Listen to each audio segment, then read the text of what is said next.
다윗 왕을 중심으로 기록한 역사입니다. 역대기가 기록될 때는 이스라엘 백성이 바벨론 포로에서 돌아온 이후이기 때문에 약 BC 400년경에 역대기를 기록을 했습니다. 그런데 이때 역대기의 저자는 이스라엘의 역사를 다시 쓰면서 바로 다윗 왕을 중심으로 역사를 기록했던 것입니다. 사실 다윗은 그때로부터 약 BC 1000년경에 살았던 사람이기 때문에 그때로부터 약 600년 전에 이미 살았던 죽었던 인물이었습니다. 그렇지만 이스라엘의 역사에 있어서 다윗은 굉장히 위대한 왕이었기 때문에 역대기 저자는 다윗 왕을 그리워하면서 그를 중심으로 역사를 기록했던 것입니다. 그런데 역대기 저자는 이스라엘의 2대 왕이었던 이 다윗 왕을 초대 왕이었던 사울 왕과 비교를 해서 기록을 하는 것을 볼 수가 있습니다. 그래서 사울 왕은 조금 평가가 깎아내리고 부정적으로 기록을 하고 사울 왕에 대해서는 다윗 왕에 대해서는 아주 긍정적으로 기록하는 것을 볼 수가 있습니다. 그러나 그것은 단지 역대기 저자의 개인적인 취향의 문제가 아니라 바로 그것이 하나님의 뜻이었기 때문입니다. 여러분, 이 역대기도 역사도 하나님의 성경책이죠. 하나님의 영감으로 지어진 성경책이기 때문에 단지 역대기 저자의 개인적인 취향이 아니라 하나님의 마음이 무엇이냐. 하나님은 이스라엘의 진짜 왕은 진짜 1대 왕, 초대 왕은 사울이 아니라 다윗이다. 하나님이 세운 왕은 다윗 왕이다는 그 하나님의 마음을 담아서 역대 3과 역대 하를 기록했다는 것입니다. 그리고 그 다윗 왕이 새롭게 다윗 왕국을 세울 것이다 하는 하나님의 약속을 이 역대기에 기록을 했던 것입니다. 그래서 오늘 함께 읽은 13장을 보더라도 역대기 저자는 다윗 왕과 사울 왕을 비교하는 것을 볼 수가 있습니다. 사울이 죽은 후에 이스라엘의 왕이 된 다윗은 예루살렘을 수도로 정한 이후에 가장 먼저 했던 일이 무엇입니까? 바로 언약궤를 예루살렘으로 가져오는 일이었습니다. 언약궤, the ark, 이 언약궤를 예루살렘으로 가져오는 일, 이것이 오늘 함께 읽은 13장의 내용인데요. 여러분, 언약궤가 무엇입니까? 언약궤는 우리가 아는 대로 그 하나의 상자지요, 박스. 그 안에 무엇이 들어있습니까? 십계명, 모세가 받은 십계명의 두 돌판이 있었고, 또 아론이 들고 다녔던 지팡이, 싹이 난 지팡이, 그리고 그 만나를 담은 두 항아리, 만나를 담은 항아리, 그것이 이렇게 세 가지가 그 안에 들어있었던 아주 중요한 상자가 바로 언약궤입니다. 그런데 여러분, 지금 이 언약궤가 어디에 있습니까? 5절, 6절 말씀해 보니까 오늘 13장에 이에 다윗이 애굽의 시월 시내에서부터 하맛 어기까지 온 이스라엘을 불러 모으고 기럇 여아림에서부터 하나님의 궤를 메우고자 할새 다윗이 온 이스라엘을 거느리고 바알라 곧 유다에 속한 기럇 여아림에 올라가서 여호와 하나님의 궤를 메어 오려 하니 이는 여호와께서 두 그룹 사이에 계심으로 그 이름으로 일컫는 궤라. 어디에 있다고요? 이 궤가? 언약궤가 기럇 여아림. 기럇 여아림이라는 곳에 있는데 여기는 어딘가 하면 예루살렘으로부터 서쪽으로 15km 정도 떨어진 약 10마일 정도 떨어진 곳이 바로 기럇 여아림이라는 곳인데 거기에 바로 언약궤가 있었습니다. 그런데 여러분, 본래 언약궤는 어디에 있어야 합니까? 언약궤는 성막 안에, 그 태버네클이죠. 성막 안에 지성소, 가장 거룩한 the most holy place에 언약궤가 있어야 합니다. 성막 안에, 그리고 지성소 안에. 이스라엘 백성은 출애굽한 이후에 모세의 지도 아래 시내산에서 바로 이 성막을 만들었습니다. 그리고 그 안에 지성소를 만들고 또 언약궤를 만들고 지성소 안에 언약궤를 넣어 두었습니다. 그리고 이스라엘 백성이 광야 생활을 하면서 여기저기 돌아다닐 때 바로 이 성막을 가지고 다녔죠. 이게 거두어 가지고. 그리고 그때 이 언약궤도 다 들고 다녔습니다. 이동했습니다. 그런데 그들이 가나안 땅에 들어간 이후에는 불행하게도 이런저런 이유로 성막이 텐트죠. 태버네클이 다 어디론가 사라져 버렸습니다. 그리고 그 안에 있던 언약궤, 이 아르크, 이거 어떻게 됐습니까? 블레셋과 전쟁을 하다가 블레셋을 그만 빼앗겨버리고 말았습니다. 그러나 하나님의 은혜로 이 언약궤를 다시 이스라엘 백성이 돌려받았어요. 블레셋으로. 자, 다시 돌려받은 다음에 다시 돌아온 이 언약궤가 어디에 있었느냐? 바로 오늘 본문에 나오는 기럇 여아림이라는 곳에 언약궤가 있었다는 말씀입니다. 그러면 이 장소에 언약궤가 얼마나 오래 있었습니까?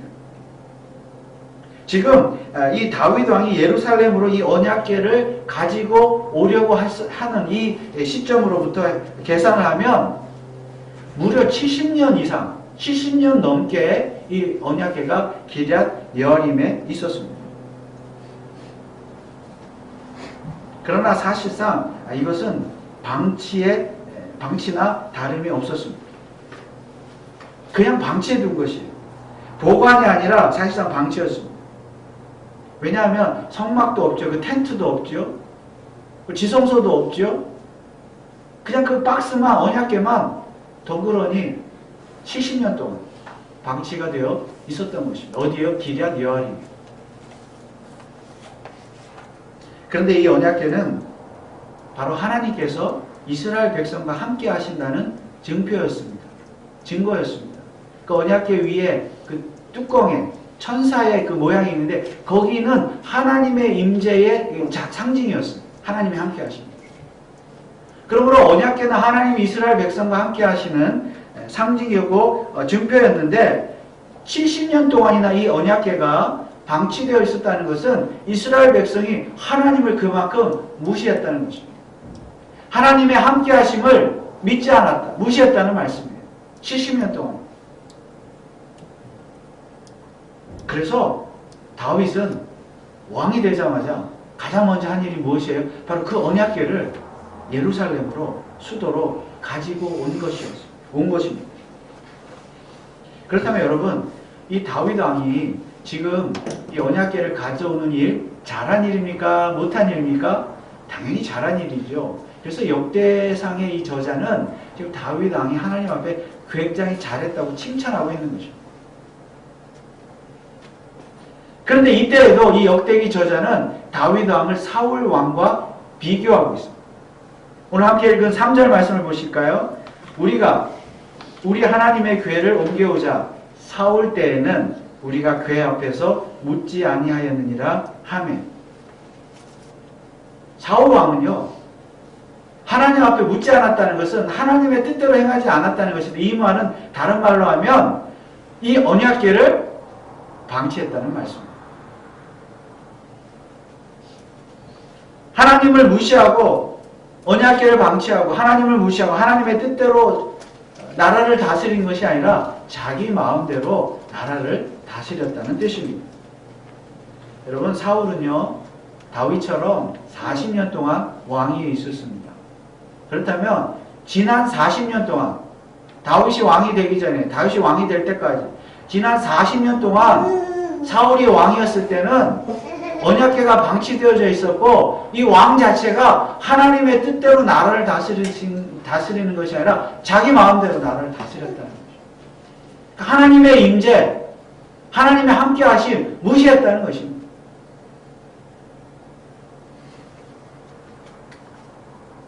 그래서 역대기 저자가 사울 왕에 대해서 부정적인 평가를 내리는 것은 어쩌면 당연한 일이었습니다.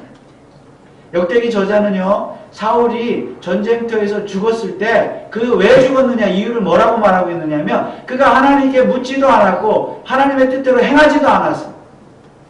오히려 하나님의 뜻을 구하는 것이 아니라 하나님께 나가는 것이 아니라 무당에게 그가 갔다 그랬어요. 무당. 점을 치는 자이고 가서 뜻을 물었다. 그래서 그가 전쟁에서 죽었다라고 아주 부정적으로 평가를 내리고 있습니다. 그런데 이것은 사실입니다. 사울 왕은 좀 하나님의 뜻대로 행하지 않았어요. 무당이라고 점집에 가고 하나님 세운 왕임에도 불구하고 언약궤를 방치하니까 그렇게 됐다는 말씀입니다. 그런데 이 역대상은 무엇입니까? 다윗 왕은 사울과는 다르다는 것입니다. 다윗은 왕이 되자마자 언약궤를 예루살렘으로 옮겨왔습니다. 이거는 이전에 사울 왕과는 다르다. 차원이 다르다. 다윗 왕은 모든 일을 하나님께 묻고 하나님의 뜻대로 행하는 왕이라는 것을 지금 강조하고 있는 것입니다.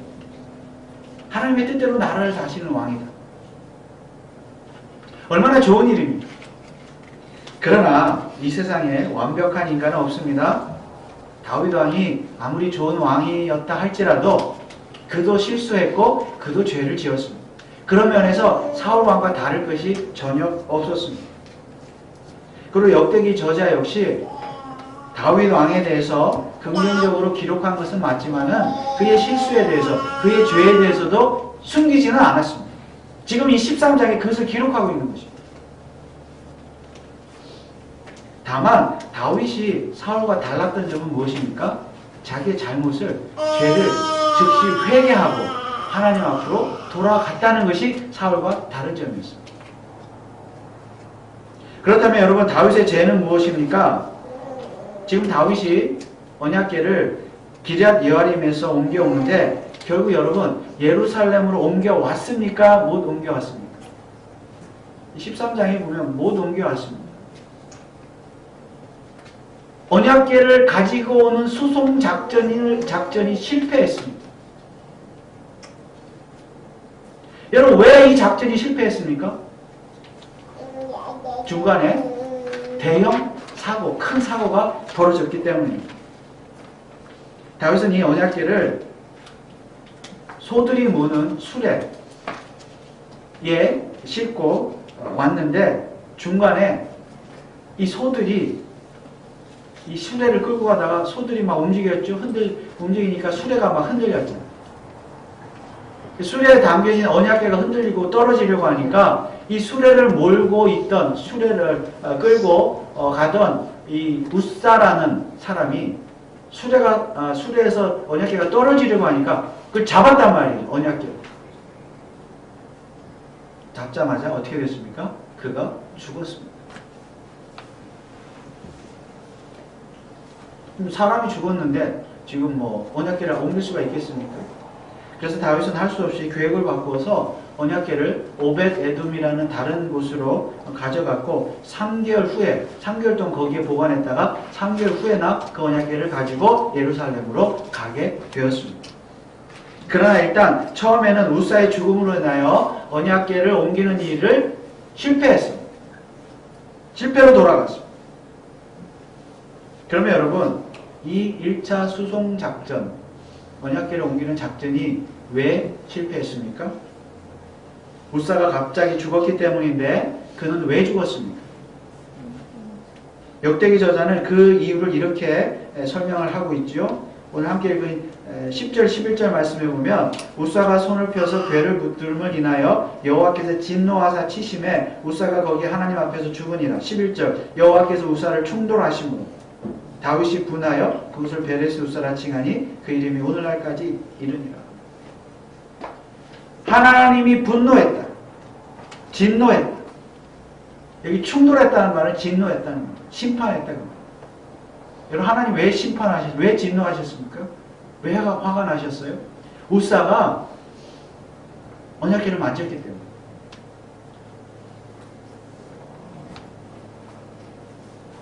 그런데 여러분, 우사가 그렇게 크게 잘못한 것입니까? 언약궤 당연히 수레가 흔들리니까 언약궤가 떨어지려고 하니까 그걸 붙잡았단 말이죠. 이게 뭐가 그렇게 큰 죄라고 하나님이 그를 죽이셨냐는 말씀입니다. 그게 그렇게 죽을 정도로 큰 죄이냐 하는 말씀입니다.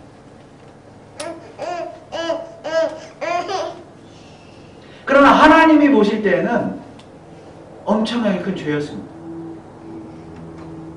그래서 우사를 죽이신 거예요. 진노하사. 잘 이해가 안 되죠? 우리의 생각으로는.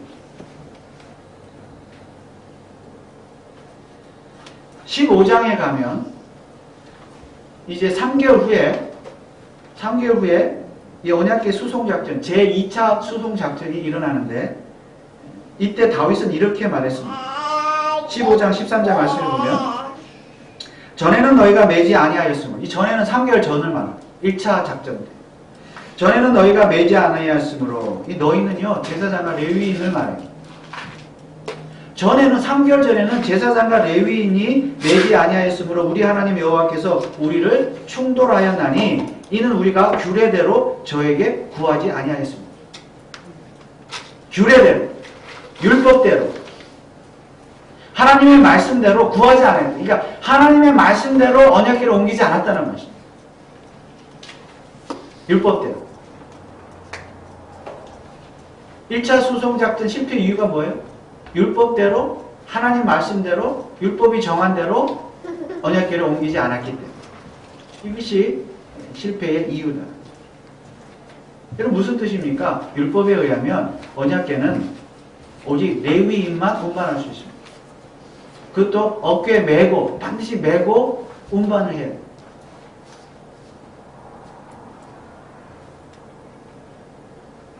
언약궤는 하나님께서 허락하신 자가 아니면 만질 수도 없었어요. 만지면 죽게 되어 있었어요.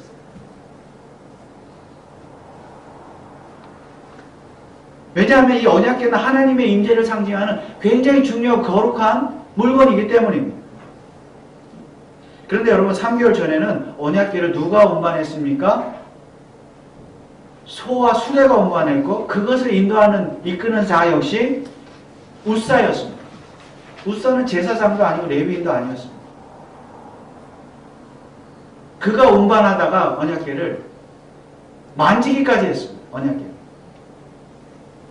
그래서 하나님이 그를 죽이셨습니다. 그러나 그렇더라도 아무리 율법이 그렇더라도 하나님이 좀 너무하신 것 같지 않습니까? 그러나 하나님은 아주 단호하셨습니다. 그리고 중요한 것은 3개월 전에 다윗은 이미 언약궤를 옮기는 방법에 대한 방법을 기록한 율법에 대해서 이미 잘 알고 있었다는 말씀입니다. 그럼에도 그는 율법대로 행하지 않고 자기 마음대로 행했습니다. 소가 수레를 끄는 방식은요, 단지 당시에 블레셋의 미신적인 그런 풍습이었습니다. 그러나 편하니까 아마 그렇게 했던 것 같아요. 다윗은 아무 생각 없이 미신적인 방법대로, 당시의 풍속대로 언약궤를 운반하려고 했습니다. 그래서 하나님께서는 우사를 죽이셨는데 사실은 우사에 대한 심판이 아니라 다윗에 대한 심판이었습니다. 그러면 진짜 다윗 왕의 문제는 무엇입니까? 여러분 그가 지금 언약궤를 예루살렘으로 가지고 가려는 이유가 무엇입니까? 하나님께 묻기 위해서라고 그랬잖아요. 즉 하나님의 뜻대로 행하기 위해서, 이 말씀대로 율법대로. 옛날에 사울 왕은 그렇게 하지 않았기 때문에 않았지만 나는 그렇게 하겠다. 하나님 말씀대로 나라를 다스리겠다. 그런 마음으로 언약궤를 가져온 것 아니겠습니까? 사울과 같은 그런 왕이 되지 않겠다. 그래서 언약궤를 예루살렘으로 가지고 오는 일 자체는 칭찬을 받아 마땅한 일이지만은 그럼에도 불구하고 언약궤를 가져온다고 하면서 하나님의 뜻대로 행한다고 하면서 정작 언약궤를 가져오는 방식은 하나님의 뜻대로 행하지 않았다는 것입니다. 이게 모순이지, 아이러니죠. 언약궤를 옮기는 방법에 대해서는 여호와께 묻지 않았습니다.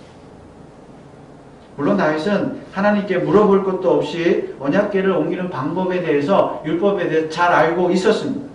다만 그가 하나님께 묻지 않았다는 것은 하나님의 율법대로, 말씀대로 행하지 않았다는 것입니다. 알고도 행하지 않은 것. 왜냐하면 3절에 나오는 묻다라는 단어는 질문하다, 기도하다는 뜻도 있지만은 관심을 기울이다, 추구하다, 공부하다는 뜻도 가지고 있기 때문입니다. 그래서 한마디로 다윗은 율법, 즉 하나님의 말씀에 대해서 잘 알고는 있었지만 관심을 가지지 않았고, 공부하지 않았고, 추구하지 않았고, 그 말씀을 별로 중요하게 생각하지 않았다는 것입니다. 물론 결과적으로 다윗은 나중에는 3개월 후에는 하나님 말씀 율법을 제대로 알고 깨닫고 자기의 잘못을 알고 깨닫고 회개하고 율법대로 언약궤를 예루살렘으로 운반했습니다. 3개월 후에.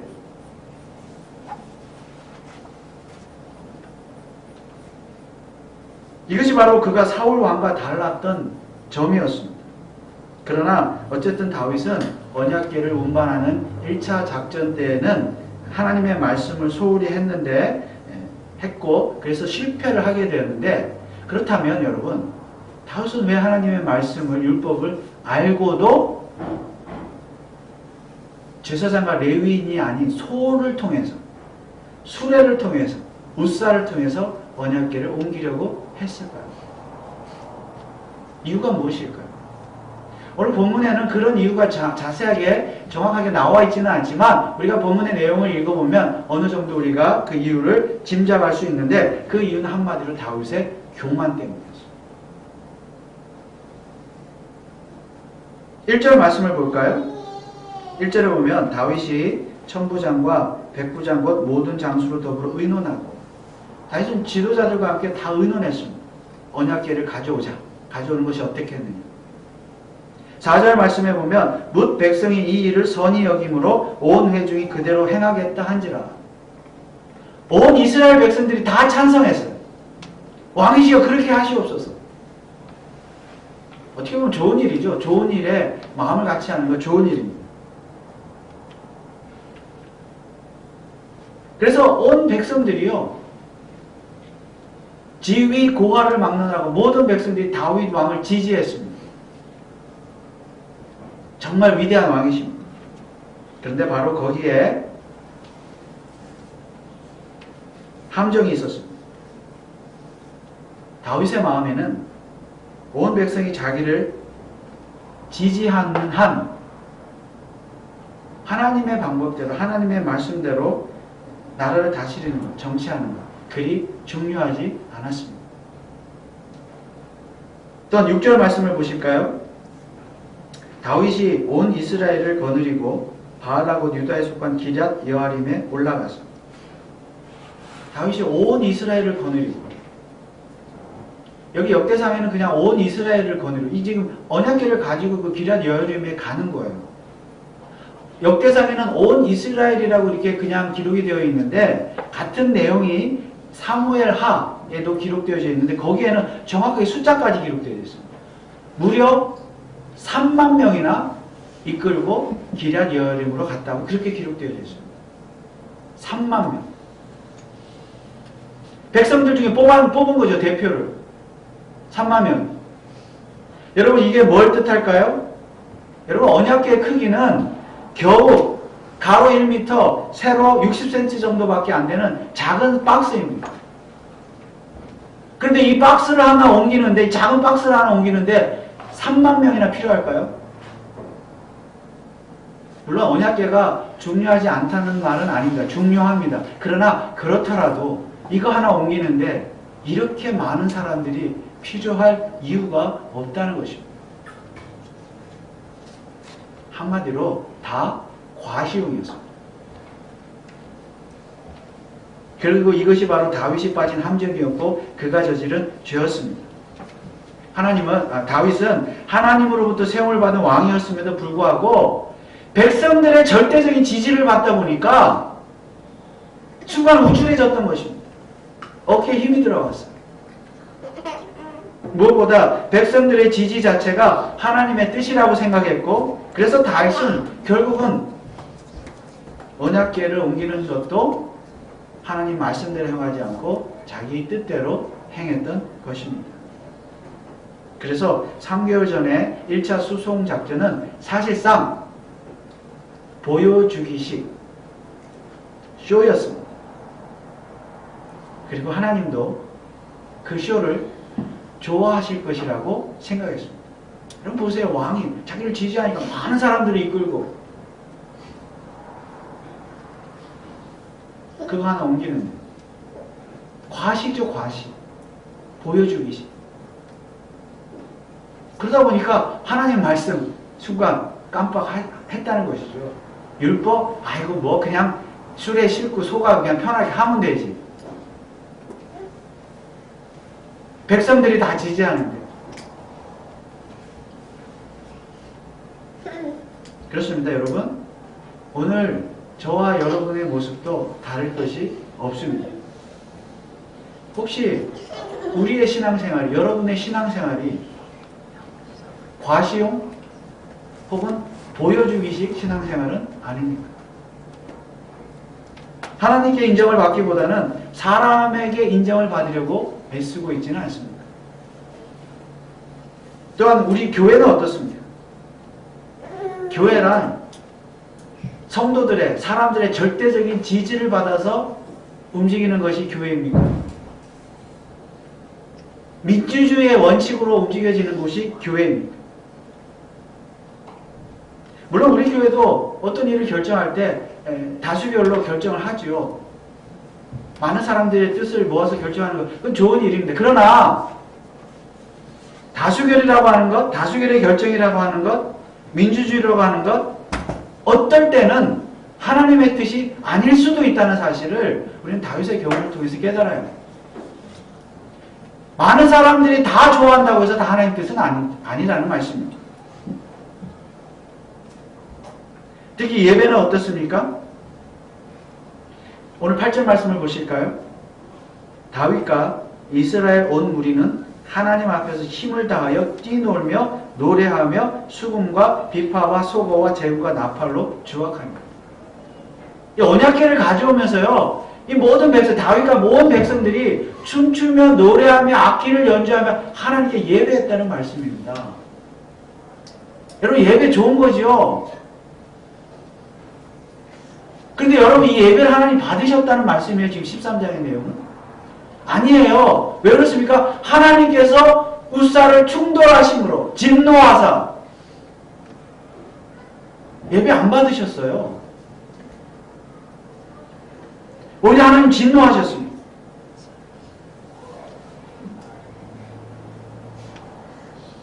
물론 3개월 후에 다윗이 이 언약궤를 다시 가지고 올 때도 똑같이 다윗과 온 백성이 춤추고 노래하고 예배를 드렸습니다. 똑같이 이렇게 했어요.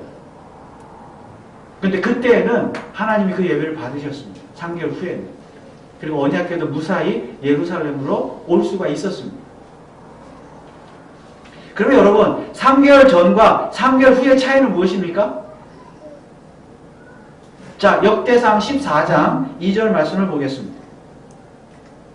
다윗이 여호와께서 자기로 이스라엘 왕을 삼으신 줄을 깨달았으니 이는 그 백성 이스라엘을 위하여 나라를 진흥하게 하셨습니다.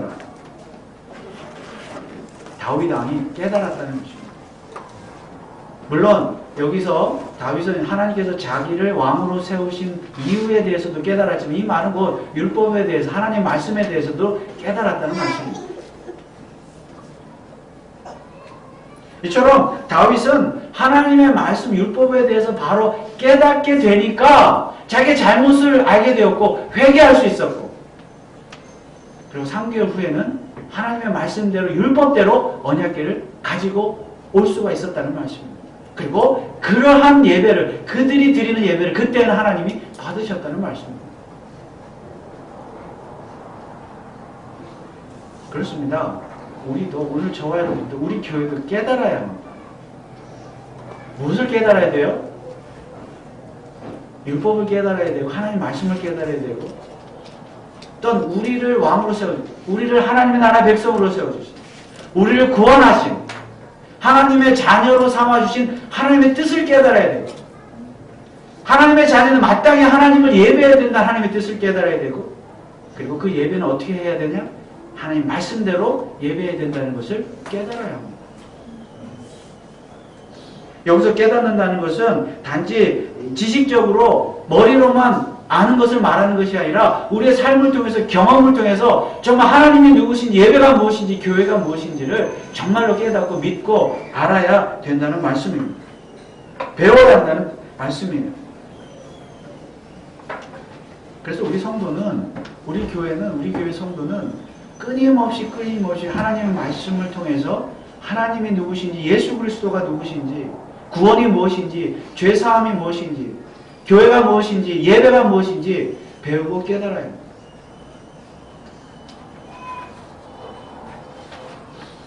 그리고 이 깨달음이 없으면 자기 마음대로 예배하는 거예요. 자기 마음대로 하나님을 섬기고 마음대로 신앙생활하는 것입니다. 이게 과시용이죠. 보여주기 식이죠. 그렇다면 여러분, 오늘날 다수의 사람들이 좋아하는 예배 스타일이라고 해서 하나님이 기뻐 받으신 예배일까요? 많은 사람들이 좋아하는 예배라고 해서 소위 말하는 현대적 예배, contemporary worship service, 이런 거 사람들이 많이 좋아하는 예배라고 해서 하나님이 다 기뻐하실까요? 받아주실까요? 우리 정말 진지하게 고민해봐야 합니다. 사람들이 좋아하는 화려한 볼거리를 제공하는 예배, 마치 쇼와 같은 예배,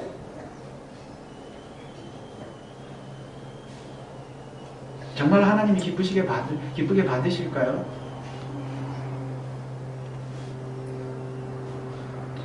오늘날 교회들마다 예배를 개혁해야 된다. 예배의 개혁, 예배의 갱신, 이것들을 부르짖고 있는데 도대체 예배 무엇을 개혁해야 예배가 개혁되는 것입니다. 예배 스타일이에요? 음악 스타일이에요? 설교 스타일입니까? 교회 크기 사이즈예요? 하나님의 뜻대로 예배도요, 하나님이 성경에서 말씀하시는 대로 예배를 드려야 돼요. 왜냐면 예배를 받으시는 분은 하나님이시거든요. 우리가 예배 주인이 아닙니다. 우리의 즐거움을 위해서 내가 즐거워하려고, 내가 엔조이하려고 예배 드리는 거, 그 예배가 아니에요. 지금 다윗이 그랬잖아요. 춤추고 뭐 다 했지만 하나님 진노하셨잖아요.